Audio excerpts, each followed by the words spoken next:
Welcome to the Secret Resume podcast, hosted by me, Melody Moore. In this podcast, we explore the people, places and experiences that have shaped my guests, those which have influenced who they are as people and where they are in their work life today, or as I like to call it, their secret resume. So my guest today is Natalia Nana Lester-Bush. Natalia Nana, lovely to have you here today. And Hi. Can you just say a little bit about who you are and what you do? Hi, thank you so much for having me. This is really fun. So Natalia Nana, pronouns that I use are she or they. Visual description is that I am a woman with light brown skin. I've got short black hair in a bob at the moment, and I'm wearing gold rimmed glasses, and I've got a big shiny nose ring. So who am I? I currently working and have been for a while in equity and liberation and diversity and inclusion, which I think it grew into if I trace my roots back into when I was a teacher of secondary school, religion and ethics and philosophy.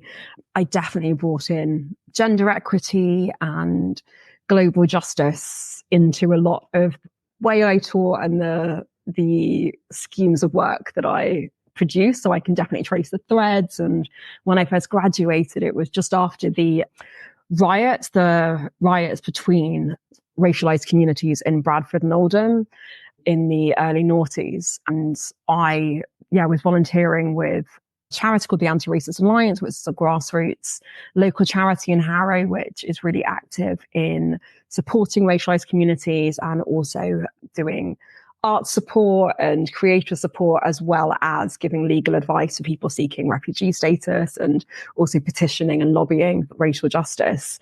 So even then I was already volunteering in this space. And then I actually started working with them on what was then termed cultural harmony, because those riots really, was a seminal moment in realizing that, we've got diversity, but we don't have inclusion. We don't have integration. We don't have communities actually living with one another. We have them living besides one another.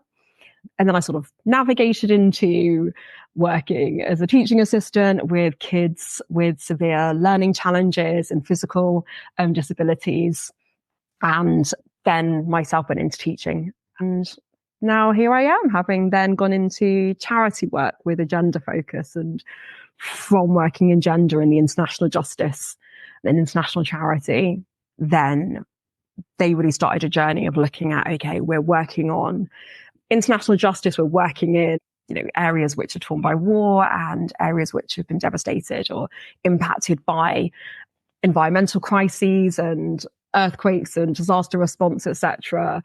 But actually, how are we doing that equitably? How are we ensuring that actually we're reaching everyone and we're reaching the most vulnerable, whether vulnerable by their personal circumstance or whether made vulnerable by society? How are we doing our work in an equitable way? And then that sort of integrated into actually, hold up, how are we working in our offices? How are we working in our relationships with one another in an equitable way? And realizing, okay, there are some gaps here. So what started, as is often the case, what started with women who are racialized as whites, really leaning in and saying, hold up, we are not getting the same roles. We're not being given the same opportunities that white men are. That then grew into a wider space to consider LGBTQ+, disability, and racial inclusion as well. And I started sort of as an internal advisor while I was working in the sex and gender violence and gender justice team. I started as an internal advisor on sort of gender and race and equity. And then that grew into me working in the EDI team when it was formed. And then I realized, this is what I'm meant to be doing. This is who I am. Let me ask you, I noticed when you started, you said equity and liberation and diversity, etc. I've not heard anyone else use that word liberation in there. And I'm curious as to why you do and what it means to you. Good question. I am a huge fan of EDI, and EDI done well. There are of course pitfalls, and there are examples of it not being done well, but let's not throw the baby out with the bathwater. EDI, when done well, is fantastic, and equity can be done liberationally. But for me, liberation is looking at actually, okay, well, what are the systems, what are the structures, and actually, are they fit for purpose? Are they enabling everybody to thrive as much as they want or are able to? Because equity within systems that still oppress, that still restrict, that still marginalize, well, then I'm still only ever able to sort of, reach as high as a non-disabled white person who is cis heteronormative, when actually, if the structure that even they're operating in doesn't allow them to fully thrive, doesn't allow their full creativity, their full agency to actually be brought into the space, well, then that's not full freedom. So I don't know if you're familiar, I expect you are, with that wonderful cartoon drawing of the people watching the football match, and it sort of has them on different size boxes. And I'm so sorry, I want to sort of remember the name of the person who wrote it and who drew it originally, and I can't. But there are lots of different versions. There are hundreds of different versions. And one that I love most is the one that then has a fourth image for liberation, which is actually there's no fence. So for me, that sort of sums it up. And liberation is systemic, definitely. And then when you say, what does it mean for me personally, it also has that internal sense. So I like sort of considering the eyes of oppression of the individual, the interpersonal, and the internal, as well as the institutional. Of actually, it's not sufficient for us to say, great, let's give everyone the same rights and opportunities that white men have been gifted for time immemorial. Actually, let's look at those rights. Let's look at those powers. Let's look at those systems and opportunities. Are they good for humanity? Are they good for communities? Are they good for people? Let's critique and deconstruct and rebuild. And part of that can only come from if we're actually doing the internal interrogation of what have I internalized. And I do this a lot with the diversity and inclusion agenda of it's so soft and led by white women, which obviously traces back to the time of the suffragettes and, white middle class, I should say, middle class, affluent, cis, straight, non-disabled white women, I should clarify, seeking the same power that cis, straight, non-disabled, rich white men have. And actually that's so much internalized capitalist, white supremacist patriarchy in that of, I want what you have. I want to work like you work. And I think that's interesting when we sort of look at even the female prime ministers we've had in England, and we say, yes, we've had three, sorry, Lizzie. I forgot you there. Easy to forget. Sorry, babe. Oh, gosh. But actually forget, okay, yes, you've had three, and they're carbon cutouts in some way of three middle class, very, heteronormative, patriarchal white women, wearing suits, presenting their feminine identity in a very same way. They might be cis women, but it was in no way feminist leadership. I love charity. It's an organization called Co-Motion, and they used to be called Women in Development. And they're really advocates. It's a grassroots organization who also do consulting, and they're really progressive in looking at feminist leadership, not just women in leadership, but what is feminist leadership? And I love sort of looking at the example of Jacinta Ardern in Australia and looking at, New Zealand, sorry, thank you. Looking at Jacinta Ardern in New Zealand and how she was, far more bringing in feminist leadership of I don't have to be married.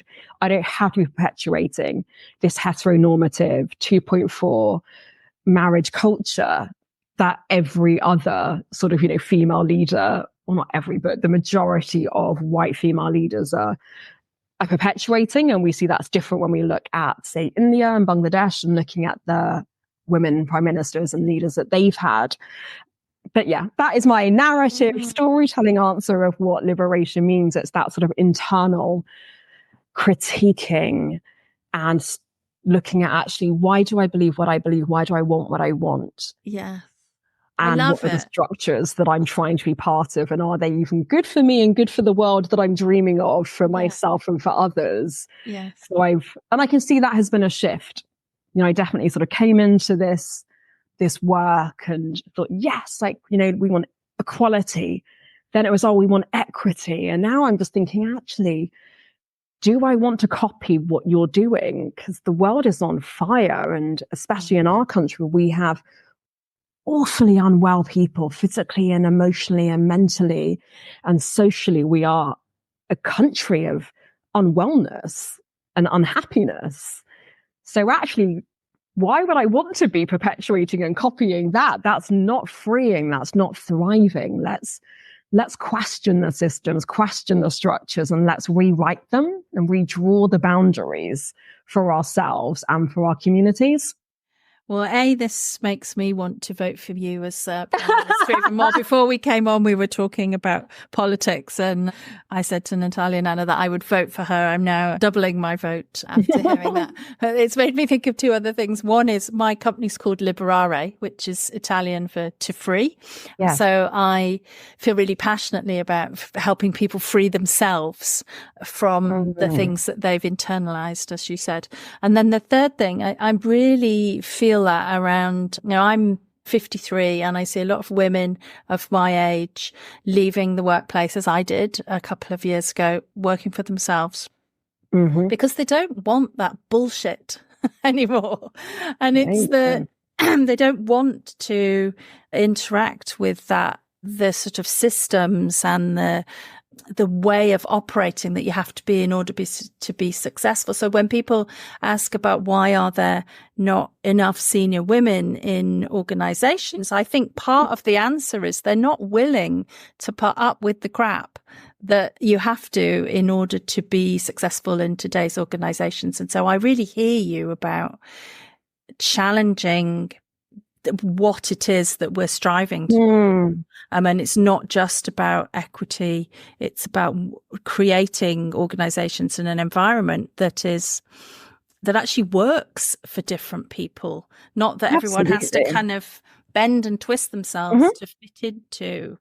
Absolutely. And that's partly why I think we're also seeing, that lack of, or that exclusion of women from the senior leadership positions, because we want to welcome women in, but only if they conform to the white culture, patriarchal culture that the white men and, have had of you've got to come in and conform. We're not going to come in and bring you in and adapt and make the culture and the systems appropriate for you. So you're either coming in and you're being measured against a standard and a criteria that you've had no part in writing, that doesn't actually fit your body, your experience, your culture, your identity. So then, of course, you're less likely to actually meet that standard, but also you're measured far more critically and far more harshly. Your boo-boo is treated as, an absolute ginormous faux pas, an absolute transgression. And, you also look at politics and look at Theresa May and Liz Truss, and you think, well, okay, yes, made mistakes and so on, but Boris Johnson was around for years for crying out loud. Come on. He's around for years and he's now, lauded on the socials, on the lecture circuit and so on. He's not been ostracized. His name isn't a joke. Why is it that he is held to one standard and a woman in politics is held to such a different standard of, as you say, yes, women who are able to are leaving, but also I think there's that, yes, it's partly through agency and it's partly through, well, you've been pushed and confined so that actually you're pressing the ejector seat to save yourself. Yes. I'm sure we'll come back to this as we continue to talk, but I'm loving this conversation already. But let's go back let's talk about a couple of people who've been very influential in your life, kind of going right back to the beginning. Let's start by talking about your mum. What about my mum?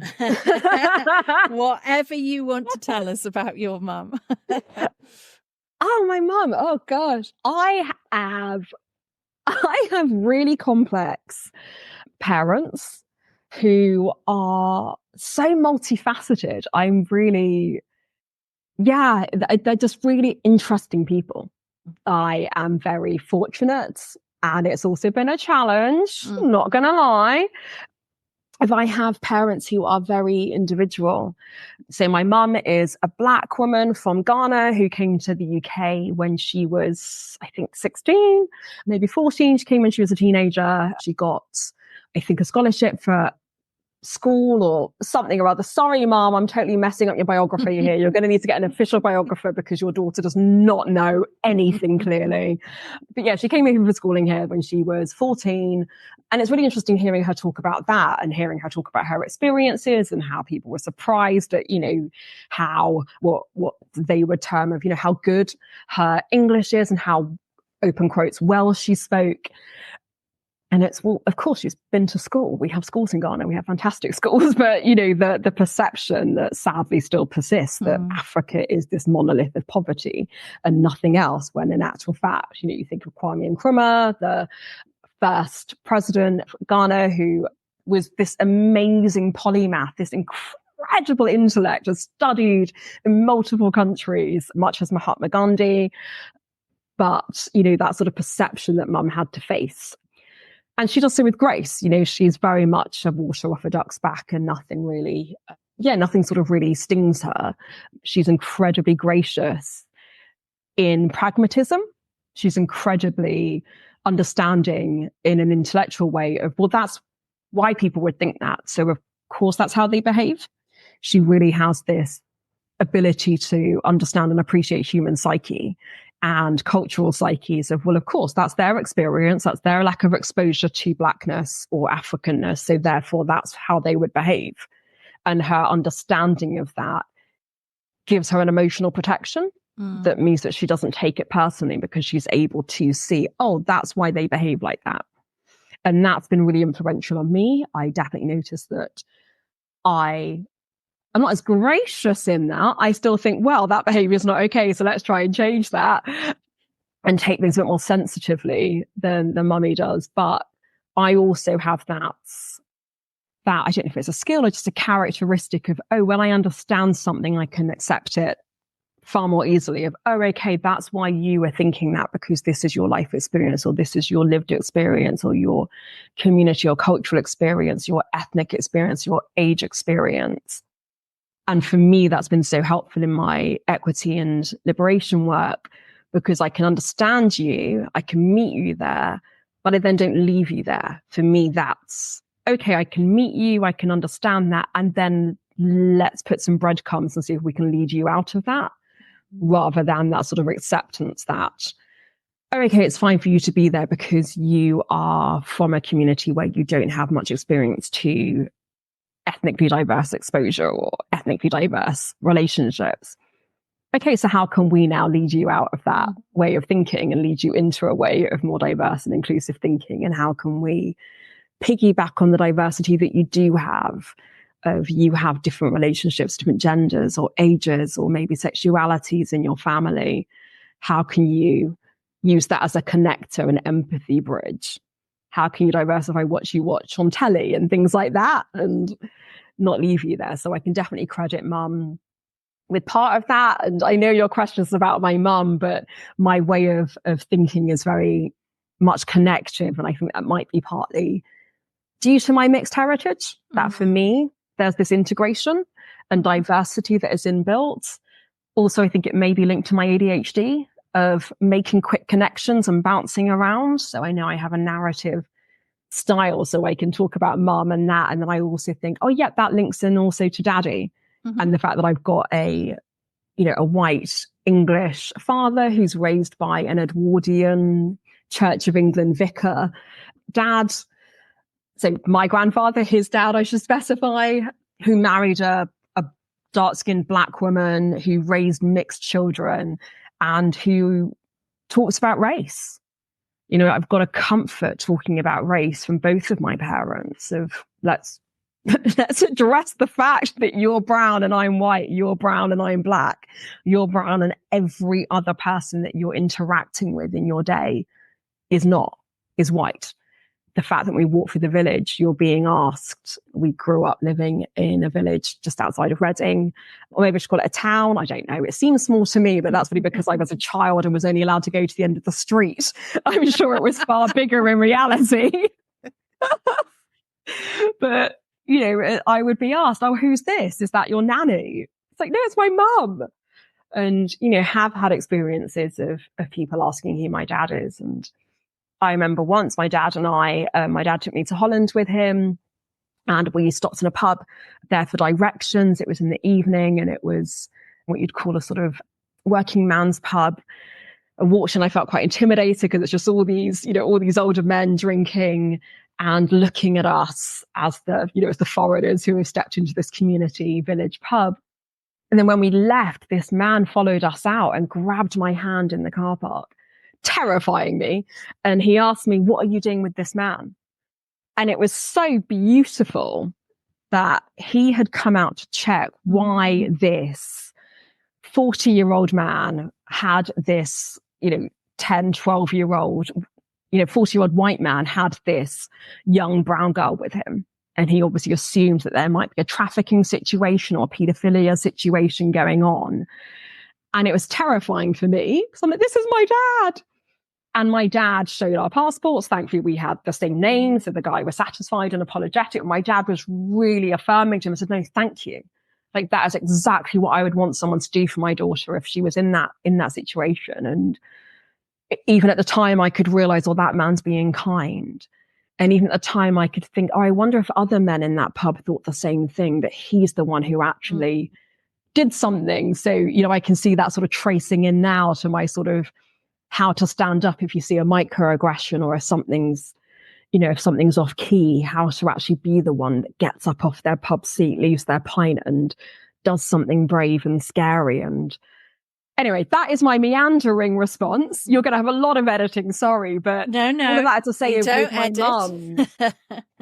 Oh goodness, with speaking about my mum, I can't not talk about my dad and where we grew up and how all of it so integrates. But going back to talking about my mum directly as the example that I had from her of one, I think the thing I'm most grateful for with mummy is I grew up as this brown skinned girl in this mixed family living in a white area.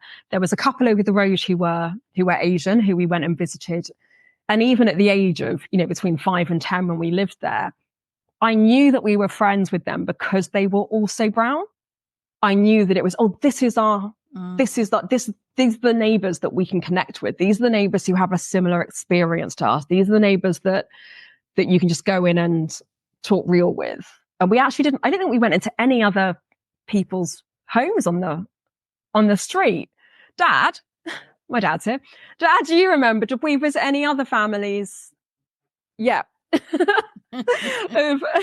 My dad lives in Estonia, but he's actually staying with me this week, so very timely.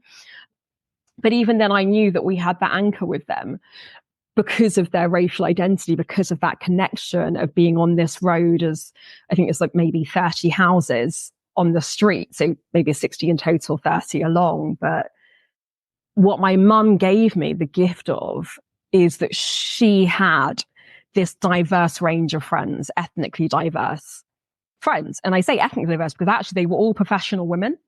So it wasn't sort of very economically diverse. They were women of color and also white women. But it was dark-skinned Black women who were in education and in social care.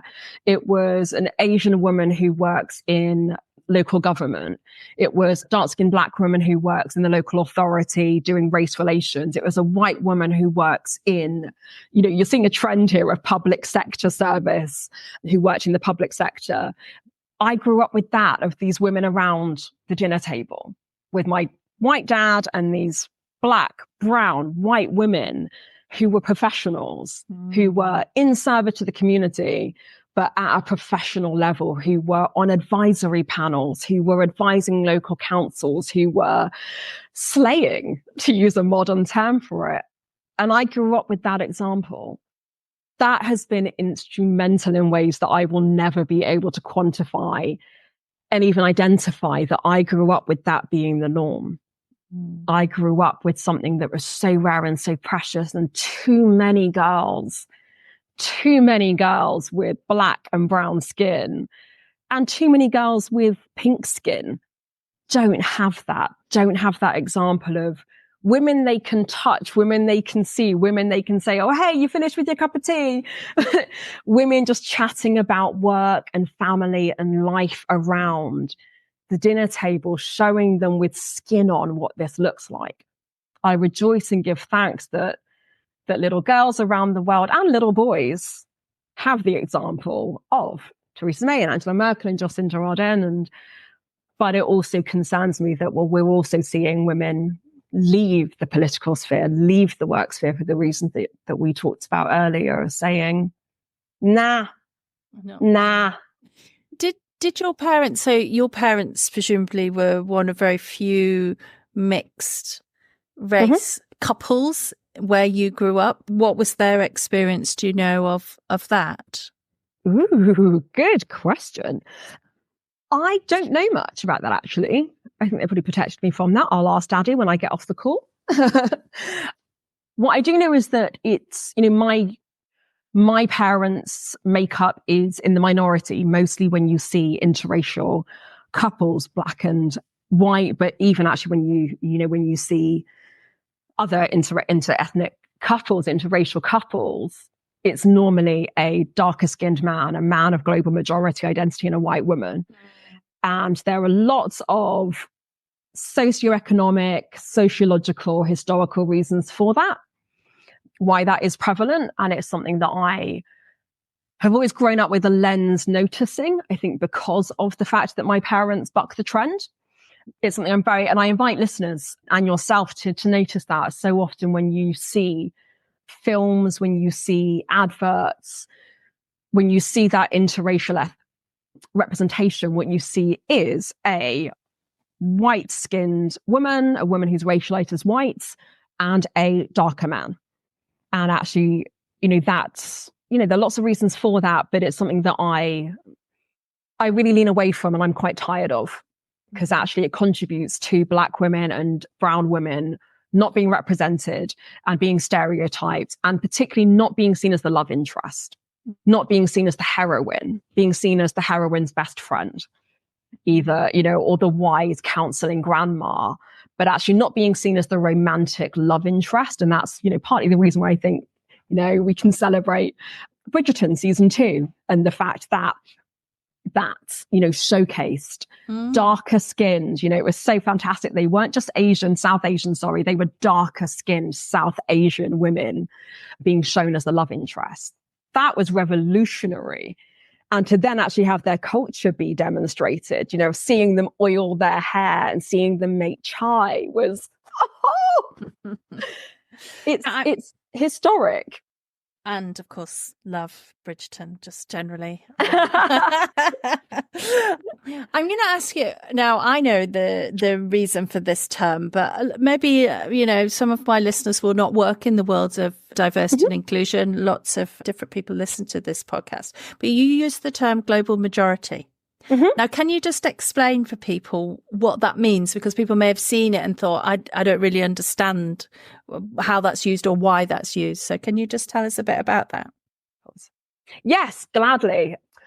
And another time I'd be really happy to have a conversation either on the podcast or with yourself about language and, the fact that it's so iterative. And I wonder if people are noticing that what I do when I'm speaking is partly through self-correction and partly through active inclusion. I often use multiple terms for something. So I will talk about people who are racialized, Black, brown. I will talk about white people and people who are racialized as white. I deliberately use multiple terms because they do have different meanings. So a term that is becoming increasing in use is people of global majority. And what it means is it's talking about racialized people who are Black or brown. And it's really trying to remedy the minoritization of Black and brown skin and Black and brown culture. It's trying to be quite factual, because actually when you look at the globe, people who are racialized as white, people in the northern, western hemisphere of the world, it's a tiny it's a tiny minority. The real minority of the world is whiteness in terms of, the number. And that's trying to differentiate between power. The power of the world, the cultural power, economic and political power of the world is held by whiteness. And that goes back to slavery. It goes back to when white people discovered boats. Dang it. It goes back to slavery and colonialism, and it has set the tone. It set the agenda for history and the future and the current world that we live in. There's not an area of the world that has not been impacted or infected. It has not been dominated by the culture of whiteness. And I say whiteness specifically to distinguish between white people and white individuals. Like, I love my white dad and my white granddad and my white cousins. And it's not about that, but it is about saying, okay, the cultural identity of whiteness and, tying with that colonialism and that particular white supremacist capitalism and extractiveness. So, when we talk about people of global majority, we're trying to shift from talking about the power and culture of white dominance or Northern Hemisphere dominance, if that might feel more comfortable for listeners who are still grappling with, what does white mean and what does it bring up? And of course, that might be quite messy for some. So we can talk about Northern culture dominance and instead really try and remedy this wrong where we see blackness and brownness as this minority, as this impoverished other. Actually, the world is black and brown. If aliens were to come and arrive, they'd think, oh, cool. So Earth is black and brown with a few pinks here and there up in the north, up in the cold area, up in the northwest.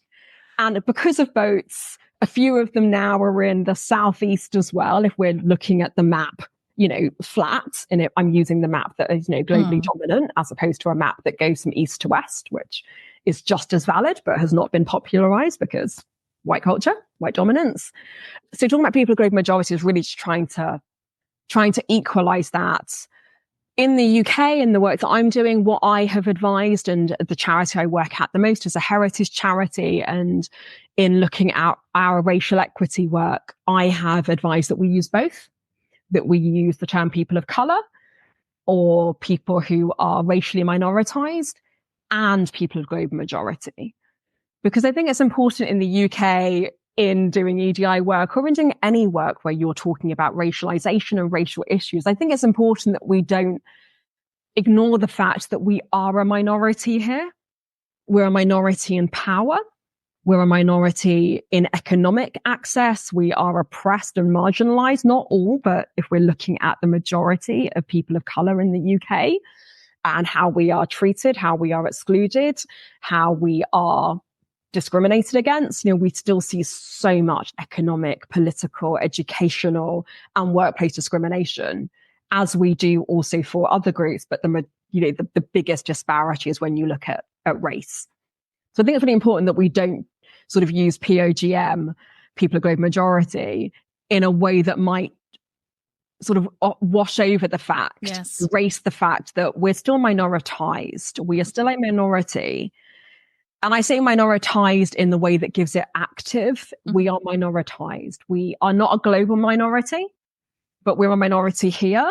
And we're minoritized. And when I use the term minoritized, I'm trying to move away from numbers. Because you can be a minority and still have a lot of power. When white people travel, you travel with power. When I visit Ghana, there are so many white people. They are there for trade, that are there to extract from the country and who are there for a lovely immigrant life. They're economic migrants, but they're not called that, are they? They're called expatriate. And they have their enclave and they have their bars and they're not actually contributing to the economy that's filtering into Ghanaian life. It's all expat run. It's a club, it's a cult, but they're economic migrants, but they have a social power. They have an economic power when they are in that black majority culture that I don't have being in the UK, that I don't have when I travel, that my darker skinned family don't have when they travel. So I talk about minoritized because if Britain had done it right, if when Britain had invited people of the global majority, the formerly enslaved, formerly colonized countries to come to England to help England, if they had done it right, if they had prepared the public, if they had done PR campaigns saying, yes, we're about to have our global majority siblings, we're about to have our formerly colonized siblings from around the world, the Commonwealth siblings, come to help us. Yay, let's welcome them. Let's celebrate them. Let's welcome them into our pubs, our churches, our homes. If they had done that, we wouldn't be minoritized. We would have integration. We would have true inclusion, and you and I would not have jobs. We'd have different jobs. But we wouldn't need the jobs that we're doing if Britain had done it right. So we would be a physical minority. And that's the dream that I have of like, oh, I'd love to go back and do that campaign. It's a bit and late. Have it be celebrated. So the opposite of no blacks, no dogs, no Irish, but actually like welcome our Irish and black siblings, but no dogs, please, because no, we're bringing the dogs too. Okay, all right. Well, banging the drum for the dogs. Yeah, okay. Speaking of, I really hear what you're saying, and it's something I often think with organizations. I work with a lot of global organizations, and you know, when we're talking about if they're gathering data and what have you, and there's something that's often not thought of is that, you know, you might be a minority in another country as a white person. That doesn't mean the same as being a minority, you know, in this country as, you know, a black person, for instance, you know, because they are expat, because they're often at the top of an organization, you know, so you can't look at your data and think, oh gosh, no, it means the same thing in different countries. And the message I'm often sharing with people is it means different things in different countries. You've got to understand that. You can't just mash your data together and expect that it's all going to make sense. But I think that people often at the top of organizations want that simplicity. You know, how can I just look at this and understand it? And actually there's so much that sits underneath it. But I think I'd even push into that and say, I don't think it's just limited to sort of wanting simplicity. I think that, you know, to use Robin DiAngelo's phrase, I think that it also is an example of white fragility. And if for those who aren't familiar with that term, it's that sort of fragileness. And I know that she's using a term that I think is intentionally provocative. So I might say like white defensiveness. It's that wanting to bypass, wanting to skip around, wanting to find any other excuse, any other reason than my racial identity, my white skin, because that then requires, if you have integrity and authenticity, that requires self-exploration and change. So actually, you know, I get so sick and tired, and it takes a lot of patience when I hear, and I do also do some work with international groups of here, oh, well, when I was abroad, or, oh, I live in this country and my son's the minority in his classroom. And I say, well, yes, he's the minority physically, you know, aesthetically, he's a minority, but he's the power holder in that classroom. That teacher knows that that white kid has more power, that those white parents, if they want to complain about something, if he has a negative experience, or God forbid, if anything physically happened to him, the international press will talk about that, but they won't talk about the fact that a class of Trinidadian children, you know, had a health and safety issue. So there's that, it's, you know, you can't talk about diversity. Well, you can, but it's shit and it's lazy. Sorry if you need to beep. But I've you can't said the word bullshit, so I think truly thank you. You can't truly talk about inclusion and not talk about power. And you can't talk about race without talking about that. Don't show me your numbers. Talk to me about who in that room has power. And that also goes for gender, of course. If yes, we're a majority female organization, okay, who's got the highest paychecks? Yes, exactly. I always say that about gender work. It's like women technically are not a minority, but we... Exactly. Yeah. But I'll say that, like, I'll say marginalized or minoritized, because even though they're often the majority, I work in the charity sector, and it's majority women, majority white cis women, But in terms of the power that they hold, they're not the ones setting the agenda, holding the highest positions, or where they are. There's then a gap between the sort of, executive leadership team that might have majority women or parity. And then there's a big gap when you look at senior leadership, middle leadership. And then when you go down to the lowest roles, that's when you have, more and more women. Well, I always find that fascinating with roles, professions that are majority women. I started my career in the NHS, so nursing, predominantly women, but the, proportion of male nursing directors is absolutely outrageously same in high. Teaching.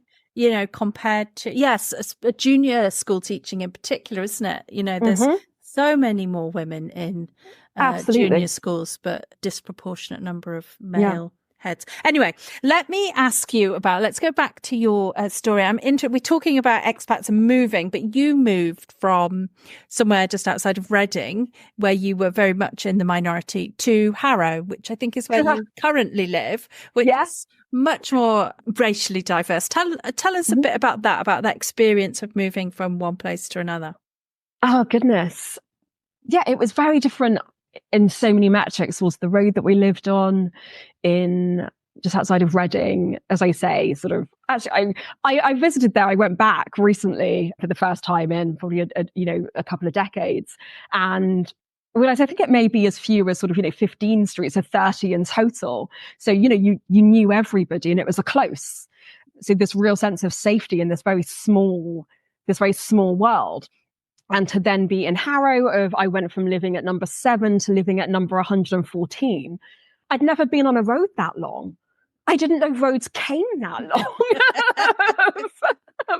It just keeps going.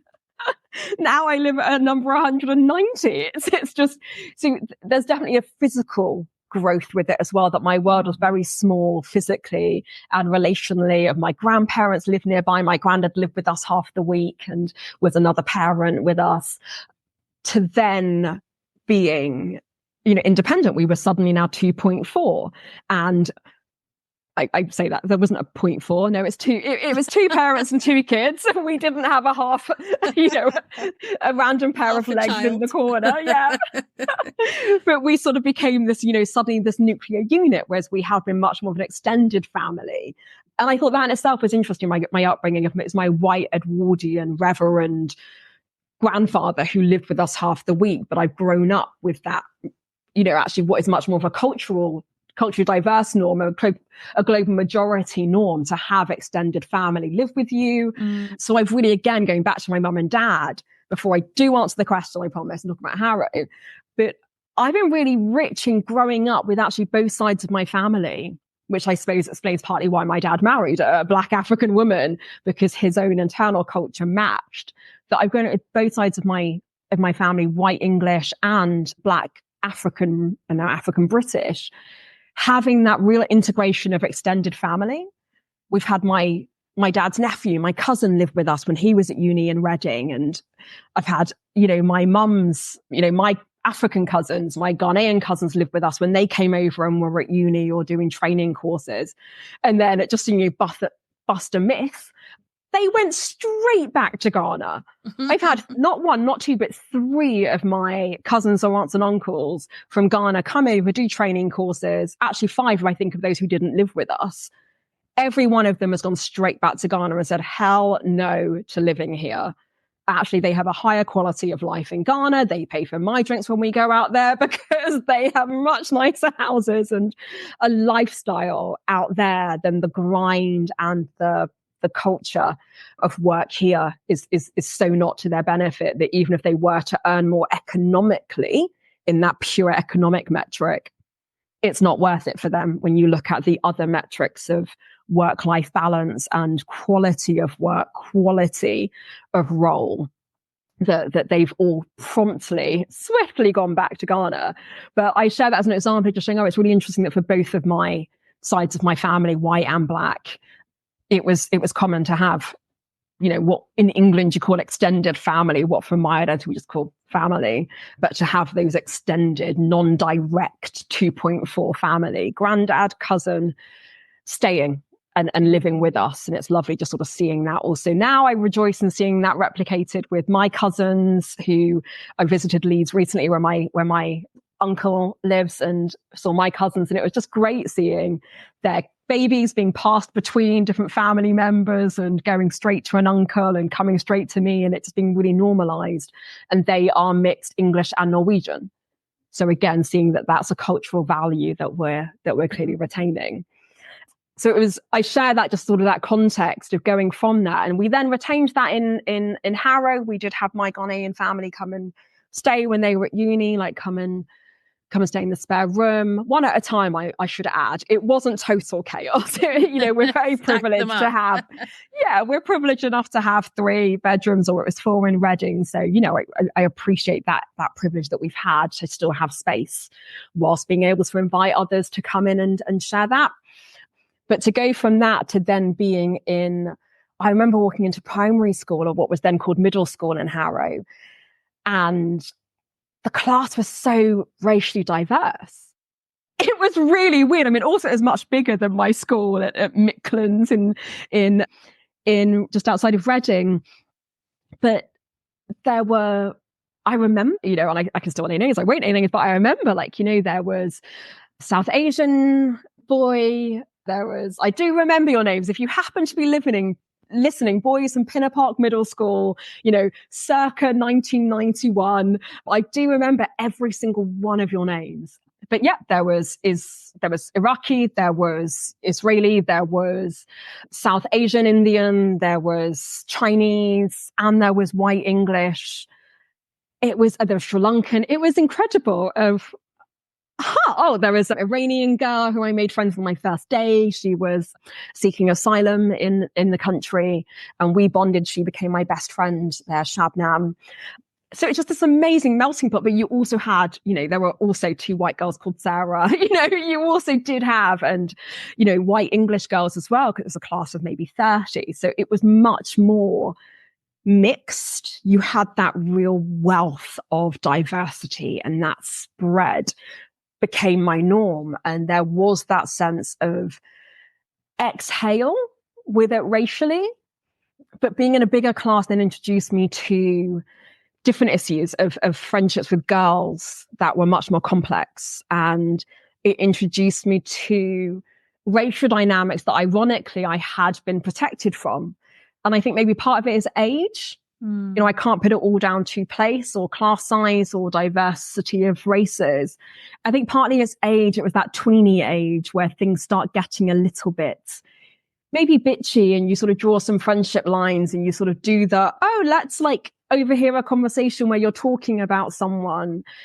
But it was the white girls in that class who sort of had the power. They were the sort of more queen bees. Not all of them, but it was a couple of white girls. So I then sort of had to find my place navigating, going from these sort of popular girls that have a little bit of a mean girl vibe, and I don't think it's racial, but I don't know. And that was always, that's something that as a racialized person in a white majority situation, that's always tiring of, you're like, I don't know, is it just me and its personality? Is it that we just don't really click, and actually I get on better with those girls over there? Or is it because I'm brown?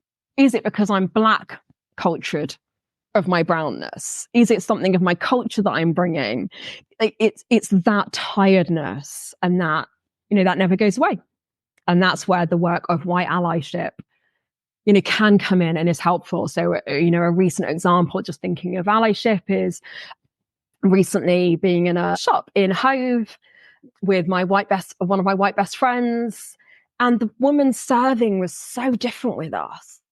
She was really warm and friendly with my friend who's racialized as white and blonde. And, when she was serving her, and then I was next, and it was just this coldness. It wasn't open quotes racist, if we're going to talk about racist as being overt, but it was cold. It was cool. And when we left, there was, both of us I had slumped shoulders, and, bless her, my friend Anna said, okay, it felt like she treated us differently. Like, did you notice that? How do you feel about that?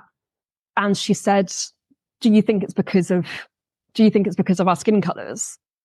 And I felt like, I just feel safe with you that you're naming it. I feel safe with you that I don't have to just put on a smile on my face and pretend that didn't happen. I feel safe that, one, you noticed it, because let's be honest, most white people who haven't done any allyship work or race work or open quotes, don't see color. They're not going to be any help in that situation. Oh, she was probably just a bit tired, or it's nothing. Of, okay, you're telling me that you're not safe. You're telling me that you don't see my racial experience, or the fact that we're walking through Hove and I'm walking through Hove with brown skin. And if you don't see that, then you're not fundamentally safe. You're not unsafe, but you can't be fully safe for me. You can't be an ally for me. I can't fully relax and exhale with you. I have to keep my eyes open for those experiences. So it's just beautiful. And, it's partly why she's one of my best friends, because she not only notices it, but she then wrestled with that. Oh, do I say something? Do I not? Will that make it awkward if I do? If I do say something, what wording do I use? And the fact that she said, oh, do you think it's because of race, I think she said, rather than saying because of your skin color, which is sort of, making out that that's the problem. I think she just said, oh, do you think it's because of race? And she then said, how do you feel? That checking in with me. And then she said, do you want me to go back and say something? And it was just like, I can walk you through those beautiful steps of allyship and just that sort of ordinariness of it. But linking back to school, I don't know how much those experiences were linked by race and so on. But what I do know is, even though the class was very racially diverse, the teaching staff was all white. It was only in, 2 years later, when I was in the last year of that middle school, what others are called primary school, it was only then that I remember 2 staff members joining who were South Asian.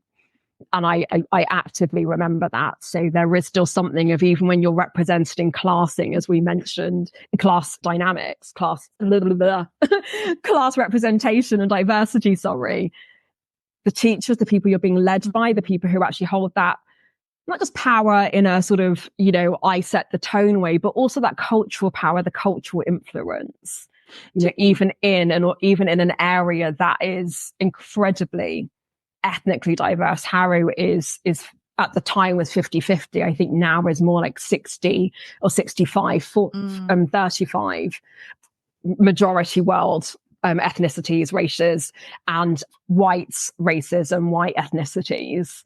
And I use those words separately, to distinguish between ethnicity. So I did have ethnic diversity in school. I remember having a Jewish teacher who was also a magistrate, and for Rosh Hashanah, she brought in apple and honey and introduced us to that Jewish tradition. So I did have white ethnic diversity. I had a white Scottish teacher as well, but didn't have any racial diversity. So that sort of sense of, even in an area, just as we talked about gender representation, of even in organizations and educational places and so on, where it's majority female or majority or mixed, that's not represented in who was being hired at that time. Talk to me about you, this is, obviously some time after being in school, but you moved into, social care, teaching, and you experienced working with people, not just with racial diversity, but with economic diversity, other forms of diversity. Do you want to tell us a little bit about that? Gladly. Yeah, I'm just so blessed. I'm so fortunate that I've had the varied experience that I have. And again, part of that is influenced by my parents. My dad and my mum have both been in youth work. My dad has been working in the prison system. I almost say my dad has been in the prison system there, which absolutely no shame whatsoever. Lots of people who have experience with the prison system for for reasons of injustice, not for reasons of any criminality. And a lot of crime comes from poverty. And comes from, most women who are in the prison system, most women who have experienced incarceration are there because of a relationship of abuse, because of a relationship with a male partner manipulating and abusing them. So just to clarify and make that point absolutely clear. But my dad has worked in the prison system and also in youth work, and also was a teacher of English as a multiple language. It was then called ESOL, so teaching English as a second language, but I like the phrase English as a multiple language because I think, again, that's more honoring of the fact that you are someone who speaks multiple languages. Chances are your teacher doesn't. Chances are everyone who is white in your workplace or social space or faith space doesn't. And yet you are judged for not speaking English or not speaking English, open quotes, well, when in actual fact, your brain is working twice as fast as mine, processing perhaps 1, 2, 3, 5 languages. And my mum also has been a manager in care homes, as well as being in the secondary school education system. My mum also has been a head teacher of a secondary referral unit, which is schools which are set up for children who have been excluded. I think what is often said is schools for children who can't sort of manage in the traditional school system. I absolutely reject that. It is schools for children who often have been rejected and who have often been failed. And we know that Black girls, Black boys, children of color are 3 times as likely to be excluded from their examinations, excluded from the classroom, excluded and suspended for the same behavior that white children are not excluded for. So my mum's bringing that wealth of experience, and she's also been a deputy principal of a college in a very racially and ethnically diverse and economically diverse area, Hackney.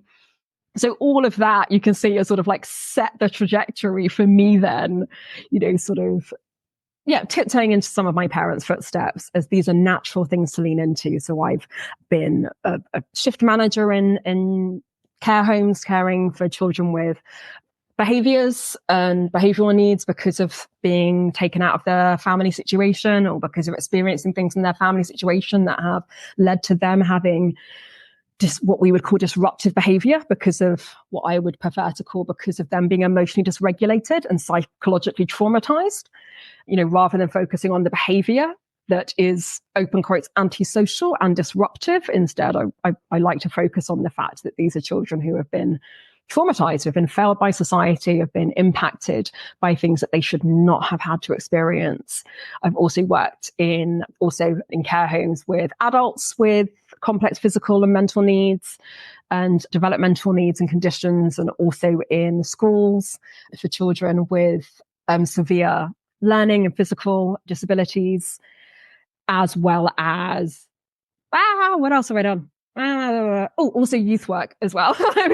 Something else in there. I've worked in Newham, which is an incredibly racial and religious and economically diverse area.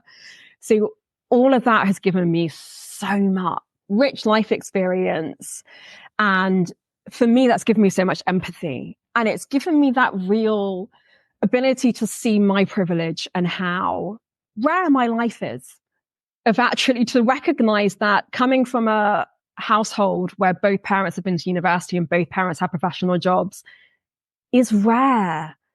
Going to university is rare. It's not the norm for the majority of people in our country. Of course, it's not the norm for the majority of the globe. But even just focusing on England or on the United Kingdom, what it gave me is an appreciation of the fact that, oh, that's real life.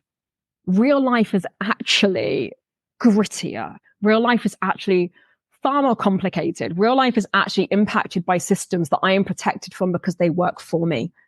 They're set up for me with my neurotypicalness. So yes, I now have been diagnosed with ADHD and that really helped, but my ADHD shows up in a way that it doesn't impact my cognition and writing. I can sit down and write essays. So I've actually been able to thrive through the traditional education system, recognizing, okay, lots of people grow up without books in their home, without stationery. I grew up with 2 teachers for parents. There's always stationery and, just those small things, the minutiae. I have this ability that I've gained through that to recognize the diversity and the complexity and the way that the healthcare system is impacted by race. It is impacted by class and economic affluence and oppression, to see, I'm not coming across many middle-class children in the care home system. They're not the people who are being removed from their families. okay, why is that? And because I have that inquiring mind, and because I've grown up with parents who talk so actively and openly, about race, about economics, about mental health. And my dad's also worked, in a psychiatric unit. So, and because they've talked about it, it was normalized around the dinner table to talk about religion and politics and racial issues. From a young age, I've got this comfort and literacy and fluency and talking about them already, that I guess primed me for then going into these spaces and to really be able to take from it this systematic understanding of who isn't here, of okay, I'm not coming across people who are from affluent backgrounds when they're racialized as white. I'm coming across working class or people who are economically excluded, economically oppressed. They're the ones who are in the care system. They're the ones whose lives are now being set on a trajectory which we know statistically and experientially, and I know that from firsthand experience with kids in these care homes, of being sexually exploited, of being disenfranchised from their education, of being disenfranchised from the workplace. I know that is now setting you on a course that I'm not seeing middle class white kids experience. I'm not seeing that mirrored. So that has given me this amazing insight into the realities, and I say realities plural, of working class experiences, of mental health experiences, of economically oppressive experiences, and I distinguish between them. Working class experience is very different from being economically oppressed. And what we're seeing is more of the latter. What we're seeing, sadly, is that the working class is becoming economically oppressed as the things that have kept them afloat with their hard work, with their graft, plus a top up of benefit, and seeing that being restricted, then push those hardworking, grafting families into economic exclusion, economic hardship. So tell me what does economic oppression mean to you? What does that look like? It's a wonderful question. It's a question I can definitely share some thoughts on, but one that I know I'm not fully qualified to answer. Excuse me. It's one that I can definitely say I'm not qualified enough to answer, partly through my own life experience. I have a very professional group of friends, a very ethnically and racially diverse group of friends. Again, I think that traces back to my mum's example, and also through going to school and secondary school in Harrow, where I have come out of uni and college and school with a rich ethnic and racially diverse set of friends. Not as gender diverse, I went to a girls' school, so that's something that I am actively trying to lean into in adulthood, of actually forming more mixed gender friendships. And also partly because I'm of the Christian faith, and I was in a Christian tradition that's much more sort of centered on, couples and heteronormativity, and, seeing, don't mix with, don't mix genders, because that's how affairs start. And of course, there can be some truth to that. And also, bloody hell, grow up. So I'm trying to remedy that more in adulthood. But economic oppression, from what I've seen in terms of what I study and what I read and what I try and pay attention to, and also in the people that I do try and form relationships with from different classes, which I'm very grateful. Church has been a space of bringing that melting pot for me, and me leaning into those friendships and treating them as equitable friendships, not treating them as I'm here to help you because I have the home and the space, but actually treating it as, cool, come and move in with me, which you have because I have the home and the space. And also I'm learning, and this is a reciprocal friendship. And as someone who has physical conditions, I have fibromyalgia, the friendship I'm particularly thinking of has been so beneficial to me in terms of, cool, you're helping me with my care and I'm giving you free lodging, and to call it that very old fashioned term. But what I can see a difference of is what we definitely have from the noughties is what I would call, and I don't think is too harsh a term, is what I would call the demonization of people in poverty, or of people who are economically struggling. That sort of the myth of the benefit cheats, and that narrative that came out, the Vicky Pollard sketches, that real chavification of who are actually the hardest working demographic in our society. Especially if we were to look at hours worked, effort in those hours, no long lunches, no sitting at your desk, flexi working, managing your own schedule, but actual grafting in an Amazon warehouse, actual grafting in a care home where, I've worked in care homes temporarily. There are people who work in them, lifelong, and you're far more likely to work in a care home if you have melanin. If you have black or brown skin, you're far more likely to work in a care home. You're far more likely to be on a 0-hour contract. If you're black or brown, if you haven't been to university, I've been spat at, I've been called the N-word, I've been hit, I've wiped up vomit, I wipe up feces. I'm okay with that. I don't see that as bad or dirty or anything. I'm very fortunate. My mum and dad have a very, just relaxed attitude to that. It's just a body fluid. Grow up. I don't get this sort of, it's very English thing of oh gosh, I couldn't possibly wipe my parents' ass when they're older or anything. It's just a bottom. Seriously, it's only weird if you make it weird, or it's only demeaning if you make it demeaning.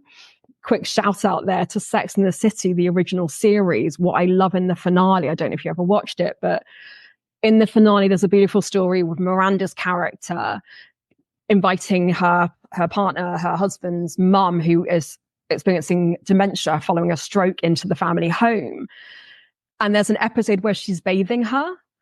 And I just love seeing that representation of, it's not the carer who's bathing her. She's just bathing her. And the mum is playing with a rubber duck. And it's not weird. It's beautiful. So that's just, again, me bringing in my cultural difference there. And I don't mean racially cultural, because my white English middle class, father has that value as well. But what I definitely have seen and feel nervous about and scared of and sad about in our culture is this demonization of people who need to top up their salaries with benefits. And actually this, they're chavs, they're work shy, they're shirkers. And actually they're the people doing the jobs that you don't effing, and I'm trying not to say the F word because normally I would have sweared 10 times by now, but I don't know where the line is. I should have got you to brief me beforehand. But they're the people doing the job that you don't bloody want. We see that, don't we, post-Brexit of, were those unwanted Polish immigrants, were they taking your jobs? No, they were wiping your parents' asses. They were pouring your Costa coffees on your way to work. And just I grieve, and as you can hear, there's anger, there's fury at the demonization of the hardest working groups in our culture. There is the white people who are working class, the working class, and I like calling it the hard working class, or the class who are working, the work. I'm trying to just change language, because working class just immediately has this sort of lazy, bias that we have from the media. So I'm sort of trying to look at how I can play with my own language. So, okay, Natalia Nana, rather than you say the working class, talk about the hard working class or the minoritized class. But particularly the working class, you're far more likely to be working class. You're far more likely to be in an economically unfair, unwaged, unfairly waged job if you are black or brown. And what I see is with fear, as someone who works in equity and someone who is in a brown body, this dualism, the dual confluence of, we've demonized people who are economically excluded and who therefore need to work in jobs that we look down on, jobs that we don't want to do, and jobs that pay so little for doing the hardest, ugliest work in our country, that pay so little that they need to have their work topped up, because we do not pay them enough to survive on independently after working a 12-hour shift, being spat at, shouted at, and hit by our parents who are experiencing dementia, and doing that with care and grace as much as they can when they are exhausted and deflated.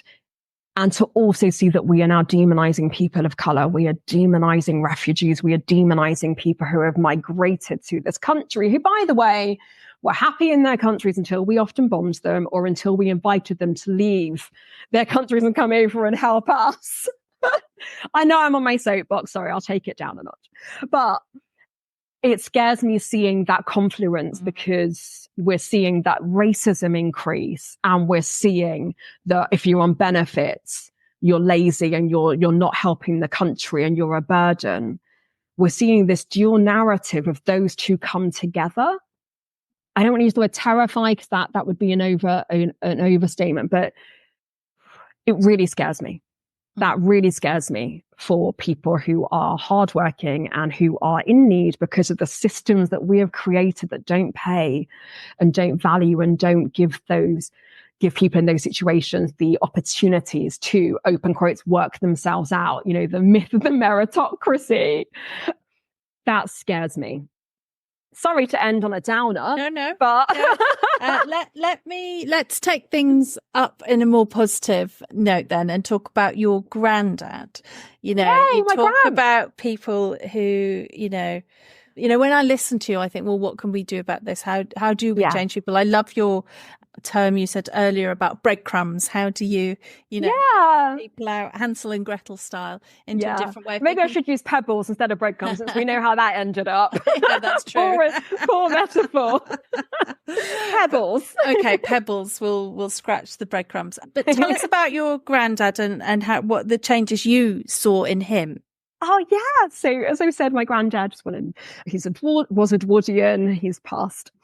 He was born in 1909, Church of England, I think actually very posh, if I'm honest. I think of him as middle class, but I've recently was able to turn a VHS video that I had of his 90th birthday into, whatever it's called, like a USB thing, and download it. And listening to him back, I thought, oh yeah, that's where the poshness comes from. Because sometimes I just speak really poshy and my mates look at me and it's like, what? I'm like, yes, my granddad just jumped out. So he's this Edwardian, traditional vicar, and he's, white. And he's then got a son who's married a black woman and has got children who are brown, who are the only brown children, in the village and in the same bit in his village. And my granddad had traveled to Kenya. He'd gone as what he would call a missionary. He was a carpenter. So he had gone over there building homes, and I'm sure preaching and trying to bring what I hope was good news. So often, missionaries don't bring good news at all, but I hope it was good news to people. So he has experience of other cultures, but of course he would have experienced that as him as the power, him as the reverend, him as the teacher. He taught English, mathematics, I think, as well as skills of carpentry to the community he was based in. So he does have that exposure, and seeing the grace with which, he's welcomed my mum into the family. He absolutely loved her, absolutely adored her. My granddad and my parents divorced when I was 14. And my granddad, would still come and spend Christmas with my mum, my brother, and me, and then go to my dad's for Boxing Day and vice versa. And, switch it up in different years. Olivia was his daughter. He had a key to our home. He let himself in. He picked us up after school. So it was beautiful to me seeing this posh, old English man absolutely freaking adore his brown skin grandchildren, adore us. I was utterly spoiled and lavished with love. He absolutely adored us. And I think for him, my brother was more of another son to him. He saw him more as a son than a grandson. And for me, we had a great friendship. I was very privileged to have him in my life until I was 20. He died shortly before I turned 21. I'm getting emotional now. But I'm really fortunate that throughout university, I was able to get on the coach and go and visit him and spend weekends with him and really have that friendship with him. And because of that continued relationship into adulthood, I got to see him grow and change. So originally he had voted, conservative, and my dad and my uncle's Dr. Professor Raymond Bush, who is a Marxist teacher and lecturer and writer of African studies and liberation. He writes a lot about sort of Egypt and has done loads and loads of work in Ghana and farmers' rights. And you sort of see this trend of liberation and being baked into that generation of my granddad's kids. For my dad and my uncle, they worked on him for years about why he should be voting Labour. And then he did. He very much, I think was granddad like 80 when he started voting Labour? 70? He doesn't know. He was old. But yeah, like in his 70s or 80s, he started voting Labour. And very much I see that change in him and that openness to change. And I see it also theologically. So I became a Christian. I was raised, my dad's an atheist. My mum's was then a non-practicing Catholic. And my granddad didn't, push religion on us or anything. But I sort of grew into Christianity. And when I was about 20, and we'd have theological conversations, sort of the year before he died. And I remember years ago asking him about female vicars. So before I was a Christian, it had been in the news, I think in probably like the 90s, about female vicars. And I remember visiting my granddad in Reading and him saying, well, I respect female equality. He raised us to be very equal. I'm very fortunate I was raised in the 80s. So you didn't have that genderification, as you disgustingly do now, of toys and clothes. I just wore dungarees and played with the same stuff my brother did. And my granddad played football with both of us. It was, and I also had dolls. I'm very fortunate, to have had both. It was both and. But I remember my granddad saying, like, yes, women are very, very clever and, very much, yes, can do lots. And your mum's, managing a college and women work well, and that's excellent. But being a vicar is very hard, and you have to manage some very difficult conversations and circumstances. And I just think women are too emotional. I think it would be too hard for them, and that was sort of the early 90s. And I was probably like, come on, granddad.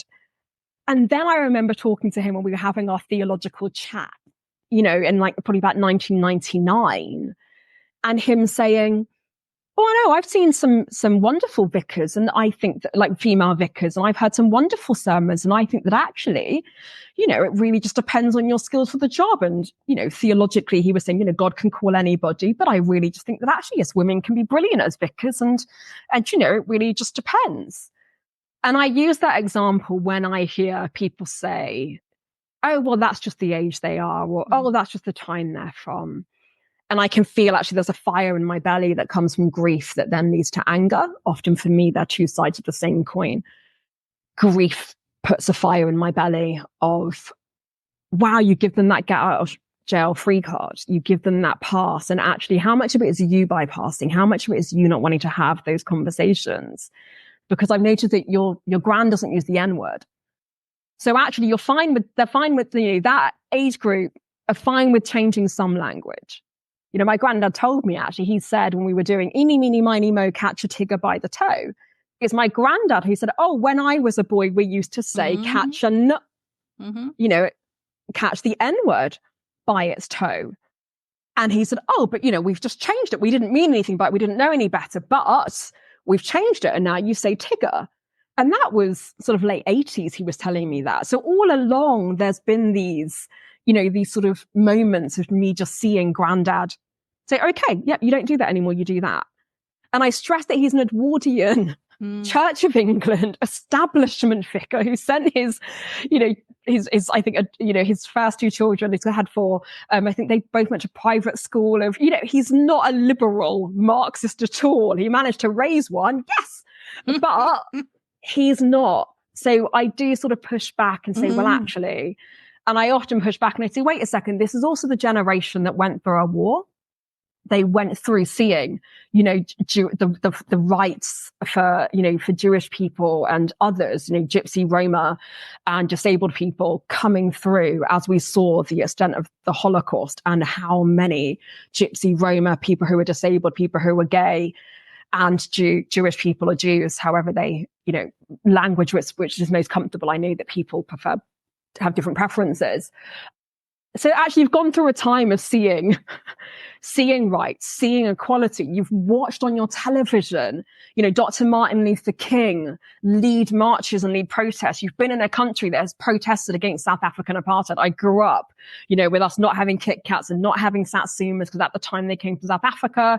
I remember my dad being, equally excited about Nelson Mandela being liberated from prison and becoming president as being able to eat a Kit Kat again, because we no longer had to boycott them. So as much as they've lived through a traditional time and so on, I also think, well, yeah, and you've also lived through the Windrush generation coming. You're the first generation that have actually had exposure to multicultural Britain.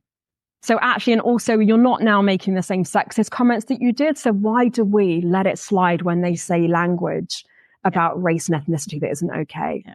And it's often that they're saying it over WhatsApp. So if you can actually start using a phone and the internet, if you can get to grips with FaceTime and a Zoom call, then I'm pretty sure that you can get to grips with, Nan, we don't use that word for gay people now. We don't use that word for Black people now. I'm pretty sure that you really could if I asked you to, and if I made clear that actually I'd rather you didn't. And if they would. Yeah. Right. Let me ask you some of my quick fire questions to close off. So, question 1 is, what's next for you? Okay, what's next? Try and be quick. What's next is, in work-wise, do you mean? Yes. In the field of work? Yeah. So what's next in work is I am committed to staying in the charity I work in. So I do 4 days a week at a national heritage charity, and then I do 1 day a week freelancing. Hence, hello. Today is my freelance consulting day. And I'm committed to staying at that charity for the next year, because we're doing a real push, and I'm co-leading on their work focusing on race equity. And I really think that I'm excited by it. I think it could actually make change. So I'm committed to seeing that through for the next year. Then what I really want to lean into, what I love and miss that I used to do a bit more, is doing keynote lectures, doing keynote speeches. As you can hear, I love a soapbox. I'd love to do a TED talk. I miss that. I'd love to be doing more panel speaking and conferences. So I'm really hoping that my public speaking, that I get more opportunities to do that, and that that the universe, God, life sends them to me. I'm from a family of orators. All my family are lecturers. My granddad's a preacher. I've done preaching. I think it's just the gift of the gab, the gift of speaking well. So that's that hope for work. Okay. And I hope that I can do it more. Also, in part from the fact that I do it well, I enjoy it. And in recognizing that I've had the benefit and blessing of these life experiences, and the perspective it's given me, the richness of my experience, in part through my embodied experience, being of mixed ethnicities, being of mixed cultures, being of mixed classes, of being queer, being neurodiverse, being disabled, and also my disabilities are non-visible. My neurodiversity is, open quotes, more palatable, more easy, more supported, not easy to support because it depends, but the way that mine shows up, it is more easy for me to continue with work in a flexible way. So bringing that dual lenses that I've got, I just really want to share that with more people to benefit and be like, here, get some experience through like a whistle-stop tour of Natalia Nana, because I've been really beneficial in being able to have all of that. And what advice would you give to your younger self? Ooh, how young? Any age you choose. Okay. Could be last week. Because I do sort of look at the different Natalias, or as I now use Natalia Nana as a way of honoring both sides of my cultures. I've had different phases in life of being called Natalia when I was in Reading. Then we moved to Harrow. My white English father decided, no, you've got to start using one of your Ghanaian names. So people who know me from Harrow call me Nana. So now I'm sort of merging both sides of my character. What I would love to say to little Natalia, who's moved to Harrow, is be stronger and be bold in hanging out with the people that you want to hang out with. Don't feel that you need to hang out with these popular girls who actually make you feel a bit like shit. And it took me some time, because I've always sort of been on the edge of popularity, but also a bit too much, and I don't know too what. I don't know if it's a bit too Black. I don't know if it's a bit too neurodivergent. I don't know which of them it is. A bit too just quirky and different, a bit too outspoken. I don't know. So I've always been in popular circles, but on the edge of them, and being on the edge, easy to be pushed out.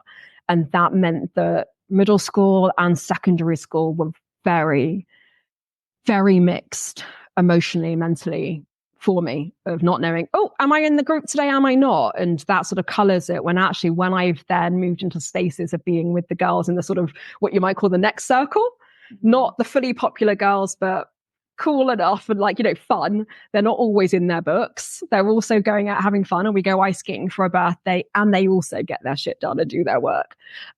I've been a lot more content.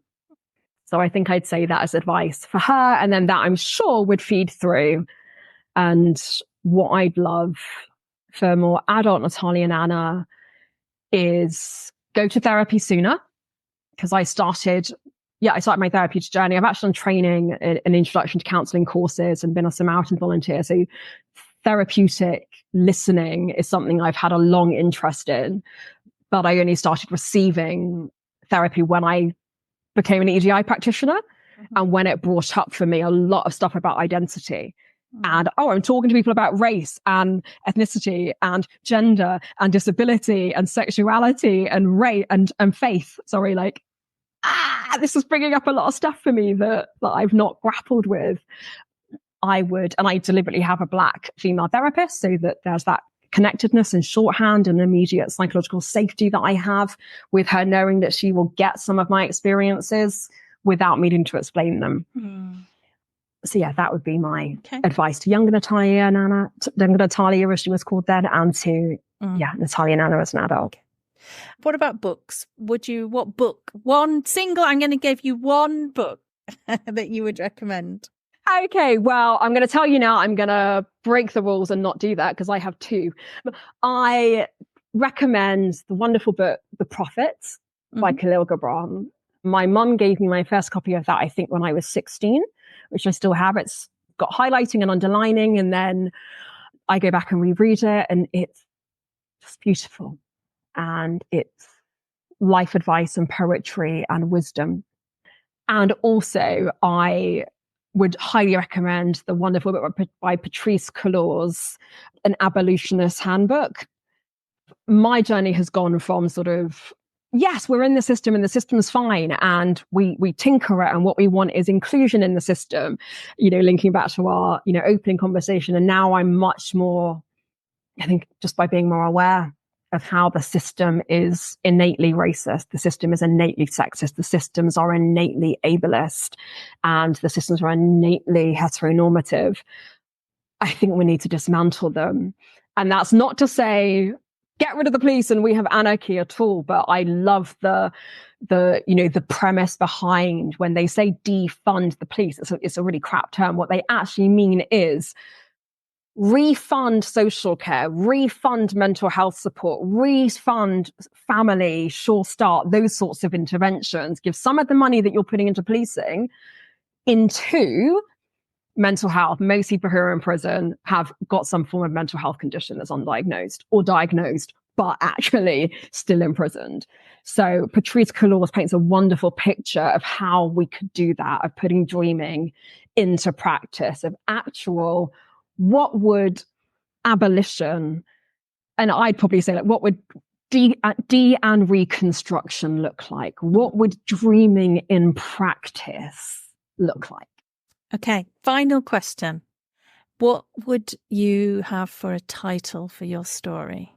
It's not an easy question. It's the final Not at all. And I do particularly feel that my story is so varied, partly just through my identities being so mixed, but it could be something like a wonderful mix or a mixed bag. No, that doesn't sound very good. But I actually was a bit inspired by that phrase of dreaming and practice. I wonder something about like a practical dreamer. Yeah, I'm torn between either a wonderful mix or a practical dreamer. Okay. I will let you. Thank you. decide. I will choose. So I just want to close off by saying thank you so much for coming on the Secret Resume today. It's been absolutely fascinating. It's my mind is very stimulated by all of the things that you've been talking about. So I genuinely appreciate it. Thank you so much. It's been really, really fun. Thank you so much for having me and for the rich conversations. This podcast is brought to you by Liberare Consulting. If you enjoyed today's show, why not click on the subscribe button so you are among the first to hear about new episodes? And we would love for you to do us a favour and click on the share button and share this episode with one of your friends.